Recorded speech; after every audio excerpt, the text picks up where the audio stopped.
Thank you for joining us at noon. I'm China Green. We're continuing to cover the now deadly Hurricane Helene. It is recently downgraded to a tropical depression, but at least 30 deaths have been reported across 4 states after Helene made landfall in the Big Bend region of Florida as a Category 4 hurricane with winds up to 140 miles an hour.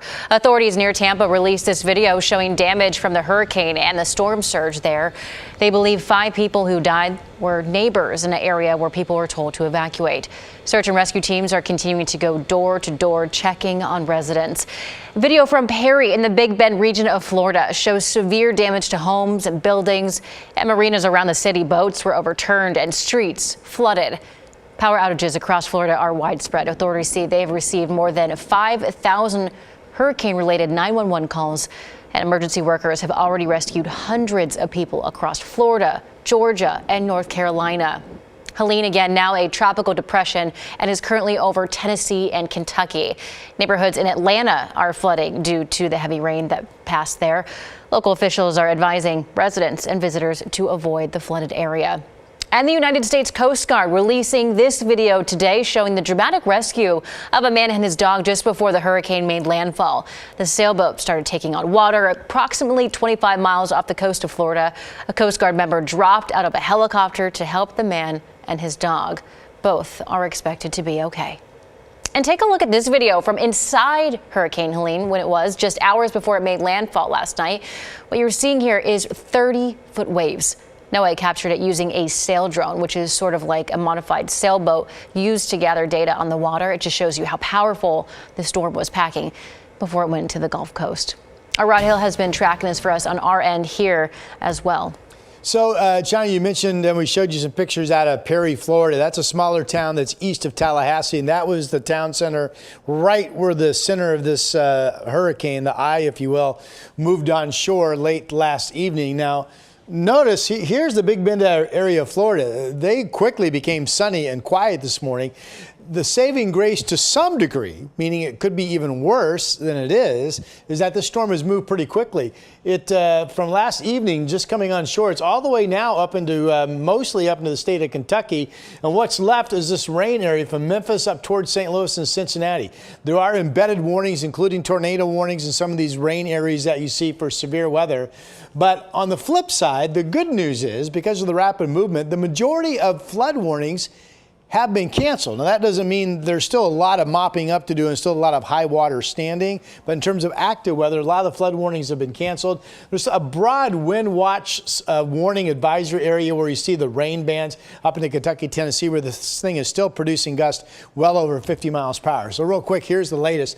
Down to a depression, as China mentioned, 35 mile per hour sustained winds, but still producing the gust of 50, 60, 70 miles per hour, now almost all the way up into Kentucky. So winds still a concern for those folks with the rain that's coming down. We've dried out. We now have some sun at the beach. We're waiting for sun. It's starting to break up a little bit over downtown Portland. Our temperature in the 60s right now will be 69 too. We will be seeing increasing sun this afternoon with a high of 74. Your complete weekend forecast, of course, coming up in just a bit. Thank you, Ron. Developing right now, the SWAT team has shot and killed a man in Vancouver after they say he fired at officers.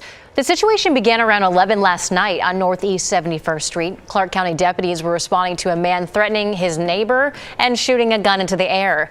Investigators say after about 2 hours on scene, the suspect shot at their armored vehicle, busting the windshield you can see here directly at the officer inside. Vancouver officer was inside again, but not hurt. A member of the SWAT team shot and killed the suspect. No one else was hurt. We do have a crew following up on this shooting today. We'll keep you updated online and on KGW News starting at 4. And one man is in the hospital after he was shot by Portland police last night in Woodlawn. It happened around 6, and police say that they were trying to arrest the man as a part of a larger investigation. They say both he and members of the CERT team exchanged gunfire. We have a photo from police showing the gun that they say he had with him. Now, Police Chief Bob Day says this is the second time this week that shots have been fired at Portland police officers. I want to just really express my gratitude to the members of the Portland Police Bureau for their service, for their sacrifice, for their willingness to step in to these spaces on a daily basis. The 3 officers who fired guns are on administrative leave. A middle school student is in custody accused of making a threat towards the Malala River Middle School on social media. The school district closed all schools today in response to this threat. School officials say that the closure will give police time for a thorough investigation. All activities and sports are also canceled. In Forest Grove, Pacific University is responding to hate speech and violent threats it says were posted online specifically against members of the Black Student Union. The university says it became aware of the anonymous posting, which included racial slurs, on Tuesday and has reached out to law enforcement. The university says it's working to identify IP addresses of the person who published the post. We have an update to the missing boater that went overboard after their fishing boat capsized on the Columbia Wednesday. The Hood River County Sheriff's Office says that the search is now a recovery mission. Deputies identified the missing boater as Michael Sheffield from Woodland. 6 other people on board were rescued when the boat sank near the mouth of the White Salmon River. A friend joined the search efforts yesterday and had this to say about Sheffield. Outgoing, funny guy, man, real fishy guy, knows this area really well. I fished with him down in the Woodland area, Buoy 10, real good guy, man. Efforts to recover his body will continue today. Crews will also have to pull the boat out. They found it about 40 feet underwater. One of the world's most admired actresses, Maggie Smith, has died. Smith was a double Oscar winner and was most known for her role in the Harry Potter, but Smith was considered a national treasure in the UK. Her career started in the 1950s, and she won her first Academy Award in 1970. Smith was 89 years old.